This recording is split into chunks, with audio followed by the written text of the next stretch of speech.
m'appelle Pierre Baillargeon, je suis résident du quartier Vieux-Québec, Cap-Blanc, colline parlementaire comme on l'appelle ici. Je suis également propriétaire d'entreprise, donc mon entreprise puis ma résidence sont situées dans le Vieux-Québec. C'est ici que je me déplace et que je vis. Et je favorise beaucoup les transports actifs, que ce soit la marche ou le vélo. Et vélo 4 saisons est une de mes récentes découvertes là, pour améliorer la qualité de vie. En termes d'engagement au niveau du quartier, je fais partie de ce qu'on appelle le conseil de quartier, là, qui est un organisme là, qui fait le lien entre la population et la ville.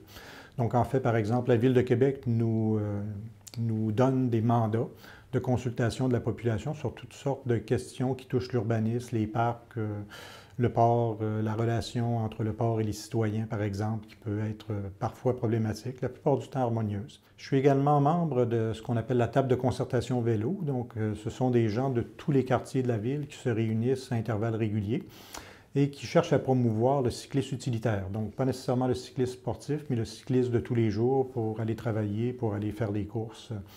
Donc, c'est mes deux implications là, primordiales au niveau du quartier. Je dirais que c'est un quartier qui est éclectique. Je pourrais dire, on trouve un peu de tout. Je parlais tout à l'heure, par exemple, de la partie un peu plus à l'est du quartier, ce qu'on appelle le Cap-Blanc, qui est un quartier très ancien. En fait, c'était les débardeurs qui travaillaient sur les quais au début du siècle qui travaillaient là. Et les maisons se sont beaucoup passées de génération en génération, ce qui fait qu'on retrouve dans le quartier Cap-Blanc, par exemple, une façon d'être, une façon de vivre là, qui est un peu différente du reste du quartier. Le reste du Vieux-Québec, naturellement, c'est très touristique, donc une grande partie de l'année, on a des visiteurs de partout dans le monde. Et on a des parties près du bassin Louise là, qui sont un peu plus au niveau des résidents, là, je dirais, donc les habitants de la place.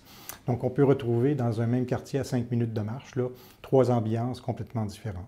Pour moi, en fait, l'utilisation du vélo, c'est pas du tout une question là, de sport. En fait, je fais du vélo de fin de semaine pour l'agrément, pour découvrir un peu les destinations.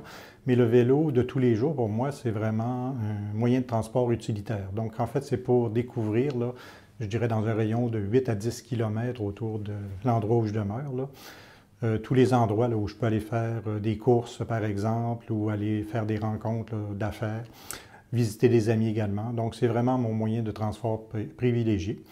Ça l'a toujours été, en fait, durant la période d'été pour des années, mais depuis 2 ans, j'y ai adjoint le cyclisme d'hiver également. A priori, oui, on pourrait penser que c'est un peu bizarre, mais d'un autre côté, on est dans un pays nordique ici, donc on est habitué à faire des sports d'hiver, que ce soit du patin, que ce soit du sport, le ski alpin, par exemple, que j'ai fait pendant des années, du ski de fond, de la raquette.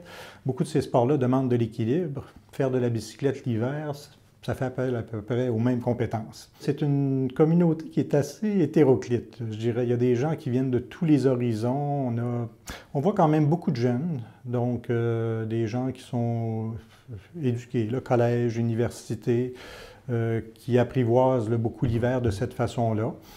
On voit également des gens qui travaillent dans des ateliers de réparation. Donc, je dirais que la chose qui semble unir tout ce monde-là, c'est le plaisir de sortir à l'extérieur, de ne pas être à l'intérieur d'une boîte d'acier, une automobile, puis de simplement apprivoiser avec ses sens l'hiver, le vent, le froid également. Le fait d'avoir travaillé 35 ans dans le domaine de l'efficacité énergétique, on est beaucoup plus conscient, là, je dirais, des changements qui sont nécessaires dans la société, de la réduction de l'utilisation des automobiles, les transports doux également.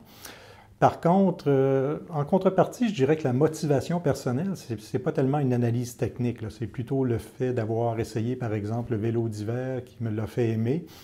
Et c'est beaucoup plus un amour personnel qu'une réflexion analytique là, qui fait les deux. Mais on a toujours, je dirais, en contrepartie de cette première impulsion-là, le fait de réfléchir aux grandes questions environnementales.